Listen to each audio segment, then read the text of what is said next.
स्वागत है आपका न्यूज़ एक्सप्रेस में, जहां मिलती है बिहार से लेकर देश और दुनिया की हर बड़ी खबर सिर्फ 20 मिनट में। खबरों की शुरुआत से पहले कमेंट में जरूर बताइए, आप नीतीश कुमार को पसंद करते हैं या सम्राट चौधरी को? अपनी राय जरूर दीजिए।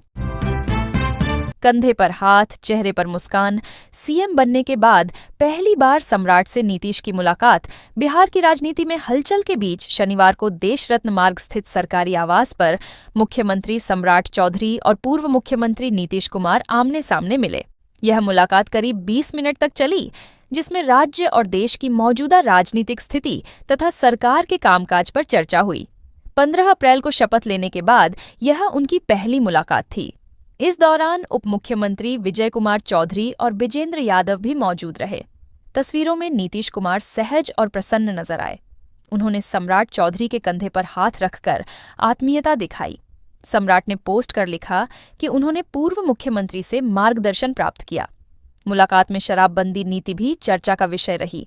मुख्यमंत्री ने साफ किया कि बिहार में शराबबंदी कानून सख्ती से जारी रहेगा। उन्होंने कहा कि यह फैसला नीतीश कुमार की सोच का हिस्सा है और प्रधानमंत्री नरेंद्र मोदी भी इसकी सराहना कर चुके हैं। हालांकि मोकामा विधायक अनंत सिंह समेत कई नेताओं ने शराबबंदी पर सवाल उठाए हैं, लेकिन मुख्यमंत्री का बयान साफ संकेत देता है कि फिलहाल इस नीति में कोई बदलाव नहीं होगा। बिहार के 3 जिलों में बूंदाबांदी के आसार, दक्षिणी भागों में गर्मी का प्रकोप, राज्य का मौसम बदला हुआ है। पटना सहित दक्षिणी भागों में गर्म और शुष्क मौसम बना हुआ है, जबकि उत्तरी भागों में पूर्वा हवा के कारण आंशिक बादल छाए हैं। मौसम विज्ञान केंद्र पटना के अनुसार अगले 24 घंटों में अररिया, किशनगंज और सुपौल जिलों के कुछ स्थानों पर गरज चमक के साथ बूंदाबांदी की संभावना है। हवा की गति 30 से 40 किलोमीटर प्रति घंटा तक रह सकती है। बीते 24 घंटों में कई जिलों में अधिकतम तापमान में 1 से 4 डिग्री की गिरावट दर्ज की गई। शुक्रवार को पटना का तापमान 36.8 डिग्री सेल्सियस रहा, जबकि कैमूर में 41.9 डिग्री के साथ सर्वाधिक तापमान दर्ज हुआ। राजधानी और आसपास का मौसम पछुआ हवा के कारण शुष्क बना रहा। शादी में गैस के लिए अब देना होगा इंटरव्यू। पटना में कार्ड ऑफ मेहमानों की संख्या की जांच के बाद मिलेगा। सिलेंडर लगन के मौसम में सरकार ने घरेलू उपभोक्ताओं को प्राथमिकता देते हुए शादी विवाह के लिए कमर्शियल सिलेंडर का इस्तेमाल अनिवार्य कर दिया है, लेकिन मांग अधिक होने और आपूर्ति सीमित रहने के कारण प्रशासन ने सख्ती बढ़ा दी है। अब सिर्फ आवेदन देने से सिलेंडर नहीं मिलेगा। आवेदनकर्ता से एसडीओ मुलाकात कर शादी का कार्ड, मेहमानों की संख्या और आयोजन स्थल की जांच करेंगे। वास्तविक जरूरत का आकलन कर ही सिलेंडर दिया जाएगा। एडीएम आपूर्ति आर.के. दिवाकर ने बताया कि विवाह के नाम पर सिलेंडर का दुरुपयोग रोकने के लिए यह व्यवस्था की गई है। यदि कोई फर्जी कार्ड या गलत जानकारी देकर सिलेंडर लेने की कोशिश करता है तो उस पर एस्मा एक्ट के तहत कार्रवाई होगी। कमर्शियल सिलेंडर की 70% आपूर्ति में से 20% होटल, रेस्तरां और 10% स्ट्रीट वेंडर को दी जाती है। इन्हीं में से कैटरर्स और आमजन को विवाह के लिए सिलेंडर मिलते हैं। कालाबाजारी रोकने के लिए कैटरर्स का पंजीयन अनिवार्य कर दिया गया है। अब तक 125 लोगों ने वैवाहिक कार्यक्रम के लिए आवेदन दिया है। पटना में पुलिस टीम पर हमला, वारंटी को छुड़ाने के लिए ग्रामीणों ने बोला धावा। महिला सिपाही से बदसलूकी। पटना के गौरीचक थाना क्षेत्र में वारंटी की गिरफ्तारी के दौरान पुलिस टीम पर हमला कर आरोपी को छुड़ाने का सनसनीखेज मामला सामने आया। पचरुखिया थानाध्यक्ष विक्रम कुमार पुलिस बल के साथ अलावलपुर गांव पहुंचे थे, जहां राकेश सिंह के खिलाफ न्यायालय से वारंट जारी हुआ था। जैसे ही पुलिस ने उसे पकड़ने की कोशिश की, परिजन और ग्रामीण उग्र हो गए। उन्होंने पुलिस टीम पर ईंट पत्थर चलाए, वाहन क्षतिग्रस्त किया और एक महिला सिपाही से अभद्र व्यवहार किया। वारंटी को छुड़ा लिया गया। घटना के बाद गौरीचक थाना में कांड दर्ज हुआ। अनुमंडल पुलिस पदाधिकारी रंजन कुमार के नेतृत्व में विशेष टीम गठित कर छापेमारी की गई। पुलिस ने बबलू कुमार, गौरीशंकर उर्फ बम्बम कुमार और राजीव कुमार को गिरफ्तार किया। अन्य आरोपितों की तलाश जारी है। देश पर राज करेंगी महिलाएं, पटना में बोले सीएम सम्राट चौधरी। लोकसभा सीटें होंगी 816 मुख्यमंत्री। सम्राट चौधरी ने नारी शक्ति वंदन अभियान के तहत आयोजित नारी शक्ति फॉर विकसित भारत रण कार्यक्रम में कहा कि महिलाओं को ताकत देने वाले विधेयक से देश की राजनीति में क्रांतिकारी बदलाव होगा। दीघा गोलंबर पर आयोजित कार्यक्रम में उन्होंने महिलाओं को हरी झंडी दिखाकर रवाना किया और हस्ताक्षर अभियान में भाग लिया। उन्होंने कहा कि लोकसभा में सीटें 543 से बढ़कर 816 हो जाएंगी, जिनमें से 1/3 सीटें महिलाओं के लिए आरक्षित होंगी। सीएम ने कहा कि महिलाएं संसद में अपनी आवाज बुलंद करेंगी और देश पर राज करेंगी। उन्होंने नीतीश कुमार द्वारा पंचायती राज और नगर निकायों में 50% आरक्षण देने का उल्लेख किया और प्रधानमंत्री नरेंद्र मोदी के फैसले का स्वागत किया। शराबबंदी का हम भी समर्थन किए थे, लेकिन अनंत सिंह बोले, सरकार शराब चालू करे, तेजस्वी पर तीखा हमला। जदयू विधायक अनंत सिंह ने एक बार फिर बेबाक बयान देकर राजनीति में हलचल पैदा कर दी। उन्होंने कहा कि शराबबंदी के बावजूद लोग शराब पी रहे हैं और गलत नशे की ओर जा रहे हैं, जो समाज के लिए ज्यादा खतरनाक है। उन्होंने सुझाव दिया कि सरकार शराबबंदी पर पुनर्विचार करे और सख्त नियम बनाए कि शराब पीकर सार्वजनिक स्थानों पर दिखने वालों पर कार्रवाई हो। अनंत सिंह ने मुख्यमंत्री सम्राट चौधरी से मुलाकात कर मोकामा में अस्पताल बनाने की मांग भी की। उन्होंने कहा कि अस्पताल नहीं होने से लोगों को इलाज के लिए दूर जाना पड़ता है। निशांत कुमार को लेकर उन्होंने कहा कि उम्मीद थी कि वे राजनीति में आएं और अपने पिता की विरासत को आगे बढ़ाएं, लेकिन फिलहाल वे सीखना चाहते हैं। तेजस्वी यादव पर उन्होंने तीखा हमला करते हुए कहा कि उनका नाम लेना ही बेकार है, लोग उन्हें सिर्फ लालू प्रसाद के बेटे के रूप में जानते हैं। ताज मिला तो बढ़ी मुश्किलें। सीएम सम्राट चौधरी के सामने 5 बड़ी चुनौतियां। कैसे बदलेगा बिहार का भविष्य? बिहार की सत्ता संभालते ही मुख्यमंत्री सम्राट चौधरी के सामने कई गंभीर चुनौतियां खड़ी हो गई हैं। चुनावी वादों को पूरा करने में पहले ही खजाने पर भारी बोझ पड़ा है। ऐसे में सीमित संसाधनों के बीच नई योजनाओं के लिए अतिरिक्त धन जुटाना सबसे बड़ी चुनौती है। एनडीए के साथ निश्चय के तहत 2030 तक प्रति व्यक्ति आय दोगुनी करने का लक्ष्य रखा गया है, लेकिन बिना रोजगार और औद्योगिक विकास के यह लक्ष्य मुश्किल है। वित्तीय संकट भी गहरा है। राजकोषीय घाटा 11.8% तक पहुंच गया है और राज्य की देनदारी जीएसडीपी के मुकाबले 39% है। बजट का 65% राजस्व व्यय में जा रहा है, जिससे पूंजीगत निवेश बढ़ाना कठिन हो रहा है। बेरोजगारी और प्रवासन भी बड़ी समस्या है। 2023 से 24 में प्रति व्यक्ति आय मात्र 32,227 रुपये रही, जो राष्ट्रीय औसत से काफी कम है। भूमि विवाद भी सरकार के लिए बड़ी बाधा है, क्योंकि राज्य में 70% विवाद जमीन से जुड़े हैं। भूमि रिकॉर्ड का डिजिटलीकरण और अतिक्रमण हटाना प्राथमिक चुनौती है। चुने हुए नहीं, अब बिहार में चयनित मुख्यमंत्री। सम्राट की ताजपोशी पर तेजस्वी यादव का तंज राजद नेता तेजस्वी यादव ने नई सरकार के गठन पर तीखा हमला बोला। उन्होंने कहा कि सम्राट चौधरी लालू प्रसाद यादव के राजनीतिक स्कूल से निकले हैं और कई पार्टियां बदल चुके हैं। तेजस्वी ने दावा किया कि एक निर्वाचित मुख्यमंत्री को हटाकर अब बिहार में चयनित मुख्यमंत्री आया है और राज्य की सत्ता गुजरात से संचालित होगी। तेजस्वी ने महिला आरक्षण विधेयक पर भी प्रतिक्रिया दी। उन्होंने कहा कि सरकार चालाकी से इस बिल में परिसीमन जोड़ रही है। उनकी मांग थी कि ओबीसी महिलाओं को भी आरक्षण मिले। उन्होंने आरोप लगाया कि यह पहला ऐसा बिल है जिसके पास होने के बाद सरकार ने कहा कि इसे 2034 में लागू किया जाएगा। तेजस्वी ने इसे लोकतंत्र और संविधान को कमजोर करने की कोशिश बताया और कहा कि यह महिला आरक्षण सिर्फ बहाना है। पटना में गैस रिसाव से लगी भीषण आग। मां और 2 बच्चे गंभीर रूप से झुलसे पटना के जक्कनपुर थाना क्षेत्र के खास महल इलाके में गुरुवार सुबह नाश्ता बनाते समय गैस लीक होने से चूल्हे में आग लग गई। देखते ही देखते आग ने पूरे कमरे को अपनी चपेट में ले लिया। इस हादसे में पूनम देवी, उनका 14 वर्षीय बेटा सन्नी कुमार और 11 वर्षीय बेटी अंजनी गंभीर रूप से झुलस गए। तीनों को निजी अस्पताल में भर्ती कराया गया है, जहां बच्चों की हालत नाजुक बनी हुई है। घटना सुबह करीब 8:30 बजे हुई, जब पूनम देवी दरवाजे के पास गैस चूल्हे पर नाश्ता बना रही थीं। गैस लीक होते ही आग फैल गई और धुआं भरने से मां बच्चे कमरे में फंस गए। स्थानीय लोगों ने सिलेंडर बाहर निकालकर उन्हें बचाया और आग पर काबू पाया। इस हादसे में कमरे का अधिकांश सामान जल गया। सन्नी 10वीं और अंजनी 8वीं की छात्रा हैं। पिता राजेश कुमार सुबह ही ऑटो लेकर निकल गए थे। हादसे ने इलाके में दहशत और चिंता का माहौल बना दिया है। ईरान चीन की नजदीकी से बढ़ी अमेरिका की चिंता, मिसाइल क्षमता में तेजी से इजाफा, यूएस अलर्ट, ईरान और चीन की बढ़ती नजदीकी ने अमेरिका की चिंता बढ़ा दी है। रिपोर्ट्स के मुताबिक पिछले 3 दशकों में चीन की तकनीकी मदद से ईरान ने अपनी मिसाइल और सैन्य क्षमता को काफी मजबूत किया है। हालिया संघर्ष में ईरान ने portable air defence missile system और नूर जैसी एंटी शिप मिसाइलों का इस्तेमाल किया। साथ ही चीन के बेइडो नेविगेशन सिस्टम का उपयोग किया गया, जो अमेरिका के जीपीएस का विकल्प माना जाता है। अमेरिकी खुफिया एजेंसियों को संदेह है कि चीन ने ईरान को इन हथियारों और तकनीकों में मदद दी है। हालांकि चीन ने इन आरोपों को खारिज किया है। 1980 के दशक में ईरान इराक युद्ध के दौरान चीन ने ईरान को बड़े पैमाने पर हथियार बेचे थे।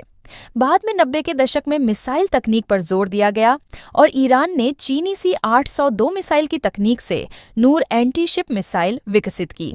विशेषज्ञों का कहना है कि चीन ने लंबे समय तक ईरान की मिसाइल क्षमता बढ़ाने में अहम भूमिका निभाई है। मुंगेर से खरीदी थी बंदूक। भागलपुर रेलवे जंक्शन पर पकड़ा गया बांका का युवक।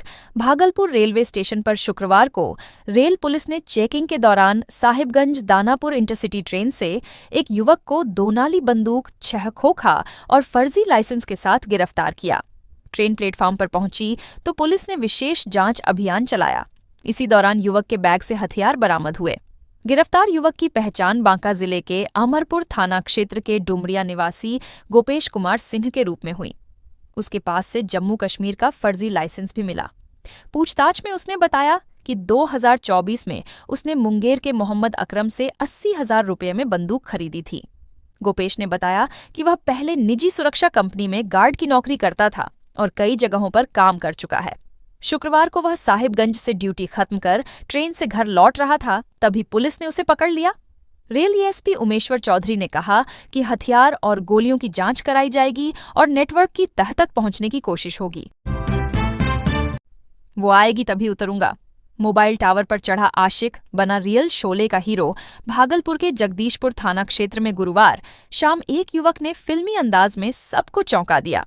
प्रेमिका से शादी की जिद में वह मोबाइल टावर पर चढ़ गया और कहा कि जब तक उसकी प्रेमिका नहीं आएगी वह नीचे नहीं उतरेगा। सनहौली पंचायत के तरडीहा गांव निवासी भास्कर राय उर्फ अभिषेक ने बलुआचक गांव में हरिहर बाबा स्थान के पास लगे टावर पर चढ़कर हंगामा कर दिया। लोग उसे नीचे उतरने के लिए समझाते रहे, लेकिन वह अपनी जिद पर अड़ा रहा। पुलिस और स्थानीय जनप्रतिनिधि मौके पर पहुंचे और उसे समझाने की कोशिश की। अंधेरे में टॉर्च की रोशनी से उसे देखा जाता रहा, लेकिन वह लगातार अपनी प्रेमिका को बुलाने की मांग करता रहा। गांव में भारी भीड़ जुट गई और चर्चा का माहौल बन गया। बताया गया कि युवती के परिजनों ने इस संबंध से इनकार कर दिया। बावजूद इसके ग्रामीण और प्रशासन स्थिति शांत करने की कोशिश में लगे रहे। देर रात तक युवक टावर पर ही डटा रहा और गांव में अफरा तफरी का माहौल बना रहा। मुख्यमंत्री महिला रोजगार योजना महिलाओं को जल्द मिलेगी। दूसरी किस्त 10,000 की बजाय 20,000 रुपये महिला सशक्तिकरण की दिशा में बिहार सरकार की बड़ी पहल। मुख्यमंत्री महिला रोजगार योजना अब अगले चरण में पहुंच गई है। इस योजना के तहत स्वरोजगार शुरू करने वाली पात्र महिलाओं को जल्द ही दूसरी किस्त का भुगतान किया जाएगा। पहली किस्त के रूप में 10,000 रुपये पहले ही दिए जा चुके हैं। अब निर्धारित शर्तें पूरी करने वाली महिलाओं को दूसरी किस्त के रूप में 20,000 रुपये सीधे डीबीटी के माध्यम से खाते में भेजी जाएगी। इसके लिए लाभुकों को राशि का सही उपयोग, वित्तीय साक्षरता प्रशिक्षण, समूह बैठकों में भागीदारी और व्यावसायिक योजना तैयार करना अनिवार्य है। जिले में अब तक 6,89,000 से अधिक महिलाओं को प्रारंभिक राशि दी जा चुकी है। योजना के तहत फल सब्जी, किराना, सिलाई, नाश्ता दुकान, पशुपालन और कृषि जैसे रोजगार शुरू कर महिलाएं आत्मनिर्भर बन रही हैं। ये पहल महिलाओं को आर्थिक मजबूती देने के साथ साथ समाज में उनकी भूमिका को और सशक्त बना रही है। खुशखबरी, अब मर्जी के मालिक होंगे बिजली उपभोक्ता। स्मार्ट मीटर से खर्च पर पूरा कंट्रोल, बिजली उपभोक्ताओं के लिए राहत भरी खबर है। स्मार्ट प्रीपेड मीटर के जरिए अब उपभोक्ता अपने बिजली खर्च पर खुद नियंत्रण रख सकेंगे। रियल टाइम डेटा मिलने से खपत पर नजर रखना आसान होगा और बिलिंग प्रक्रिया पूरी तरह पारदर्शी बनेगी। प्रीपेड मीटर में पहले रिचार्ज करना होता है। इसमें पोस्टपेड की तुलना में 25 पैसे प्रति यूनिट सस्ती बिजली मिलती है। ऑफ पीक आवर में खपत करने पर 20% तक बचत संभव है। इतना ही नहीं, अगर उपभोक्ता 3 महीने तक 2,000 रुपये से ज्यादा बैलेंस रखते हैं तो उन्हें बैंक दर से ज्यादा ब्याज भी मिलेगा। ऊर्जा विभाग ने स्पष्ट किया है कि स्मार्ट मीटर केवल खपत मापने का उपकरण है। दरें नियामक आयोग तय करता है। स्मार्ट मीटर से उपभोक्ताओं को 24 गुणा 7 खपत की निगरानी, मोबाइल से भुगतान, सोलर पैनल के साथ तालमेल और सटीक बिलिंग जैसी आधुनिक सुविधाएं मिलेंगी। सीएम सम्राट चौधरी को जान से मारने की धमकी देने वाला गुजरात से गिरफ्तार बांका का रहने वाला आरोपी बिहार के मुख्यमंत्री सम्राट चौधरी को जान से मारने की धमकी देने के मामले में पुलिस ने बड़ी कार्रवाई की है। आरोपी की पहचान बांका जिले के बेलहर थाना क्षेत्र के खरौंदा गांव निवासी शेखर यादव के रूप में हुई है। धमकी की सूचना मिलने के बाद बांका और मुंगेर पुलिस ने संयुक्त जांच शुरू की। तकनीकी जांच में युवक का लोकेशन मुंगेर के संग्रामपुर क्षेत्र में मिला। इसके आधार पर मामला दर्ज कर टीम गठित की गई। पुलिस जांच में सामने आया कि आरोपी गुजरात में काम करता है और अपने माता पिता व पत्नी से विवाद के कारण घर से दूर रह रहा था। संग्रामपुर थानाध्यक्ष विनोद कुमार झा के नेतृत्व में टीम अहमदाबाद पहुंची और आरोपी को गिरफ्तार कर लिया। पुलिस ने बताया कि युवक का अपने परिवार और आसपास के लोगों से अक्सर विवाद होता था। फिलहाल मामले की जांच जारी है और धमकी के पीछे की वजहों का पता लगाया जा रहा है। नेपाल में भारतीय गाड़ियों की एंट्री के नियम सख्त, बिना कस्टम चुकाए वाहन होंगे जब्त। नेपाल सरकार ने भारतीय नंबर प्लेट वाले वाहनों के प्रवेश और संचालन को लेकर नियमों को और सख्त कर दिया है। अब किसी भी भारतीय गाड़ी को नेपाल में प्रवेश करने से पहले भंसार यानी कस्टम विभाग से आधिकारिक परमिट लेना अनिवार्य है। बिना वैध परमिट के गाड़ी चलाना पूरी तरह गैर कानूनी है और पकड़े जाने पर भारी जुर्माना के साथ वाहन जब्त भी किया जा सकता है। नए नियमों के तहत रोजाना शुल्क तय किया गया है। कार और जीप के लिए 600 रुपये, ऑटो के लिए 400 रुपये और बाइक/स्कूटर के लिए 200 रुपये। सीमावर्ती बाजारों तक जाने के लिए एक दिन का मुफ्त पास मिलता है, लेकिन उसके बाद शुल्क देना अनिवार्य है। किसी भी भारतीय वाहन को 1 साल में अधिकतम 30 दिन तक ही नेपाल में रहने की अनुमति होगी। अधिकारियों का कहना है कि पहले लोग नियमों की अनदेखी करते थे, इसलिए अब चेकिंग और सख्ती बढ़ा दी गई है। बिहार में जीविका दीदियों को मिला रोजगार। आंगनबाड़ी बच्चों के लिए तैयार कर रही ड्रेस बिहार के प्रखंड क्षेत्रों में आंगनबाड़ी केंद्रों के बच्चों को दी जाने वाली पोशाक की सिलाई का काम अब जीविका दीदियों को सौंपा गया है। करीब 250 जीविका दीदियां अलग अलग पंचायतों में बैठकर बच्चों के लिए ड्रेस तैयार करने में जुटी हैं। इससे बच्चों को समय पर पोशाक उपलब्ध कराने की तैयारी हो रही है और ग्रामीण महिलाओं को स्थानीय स्तर पर रोजगार का अवसर भी मिल रहा है। छातापुर जीविका कार्यालय के अनुसार गर्मी और जाड़े के लिए कुल 24,722 सेट ड्रेस तैयार कर 298 आंगनबाड़ी केंद्रों को उपलब्ध कराई जाएगी। प्रखंड विकास पदाधिकारी डॉक्टर राकेश गुप्ता ने सिलाई कार्य का जायजा लिया और कहा कि खाली पड़े सामुदायिक भवनों को चिन्हित कर वहां जीविका दीदियों के लिए सिलाई और अन्य आजीविका गतिविधियां संचालित करने की योजना है। इस पहल से बच्चों को समय पर पोशाक मिलेगी और महिलाओं की आर्थिक स्थिति भी मजबूत होगी। भागलपुर में बढ़ेगी गर्मी। रविवार सोमवार को तेज धूप के बीच बादलों से मिलेगी राहत। भागलपुर में मौसम का मिजाज आने वाले दिनों में तल्ख रहने वाला है। रविवार और सोमवार को तेज धूप के कारण गर्मी का असर बढ़ेगा। हालांकि बीच बीच में बादलों की आवाजाही से थोड़ी राहत मिल सकती है। रविवार को सुबह हल्के बादल छाए रहेंगे, लेकिन दिन चढ़ने के साथ आसमान साफ हो जाएगा और दोपहर में गर्मी चरम पर होगी। सोमवार को भी यही ट्रेंड जारी रहेगा। सुबह हल्की ठंडक, दोपहर में तेज धूप और शाम को हल्की हवा से राहत। मौसम विभाग का कहना है कि यह बदलाव किसी बड़े सिस्टम का असर नहीं, बल्कि स्थानीय कारणों से हो रहा है। उत्तर पूर्व की पहाड़ियों में कन्वेक्शनल गतिविधियों से बादल बन रहे हैं। शुक्रवार को अधिकतम तापमान 35.3 और न्यूनतम 23.8 डिग्री दर्ज हुआ। आर्द्रता 87% रही। आने वाले दिनों में तापमान और बढ़ने की संभावना है। सम्राट कैबिनेट विस्तार से पहले सस्पेंस, एमएलसी कोटे के पूर्व मंत्रियों की वापसी पर संकट, बीजेपी में हलचल। बिहार में नई सरकार बनने के बाद अब कैबिनेट विस्तार को लेकर सस्पेंस बढ़ गया है। बीजेपी के भीतर दावेदारों की संख्या लगातार बढ़ रही है। विधायक और विधान पार्षद दोनों अपने अपने समीकरण साध रहे हैं। जातिगत और क्षेत्रीय संतुलन पार्टी के लिए बड़ी चुनौती है।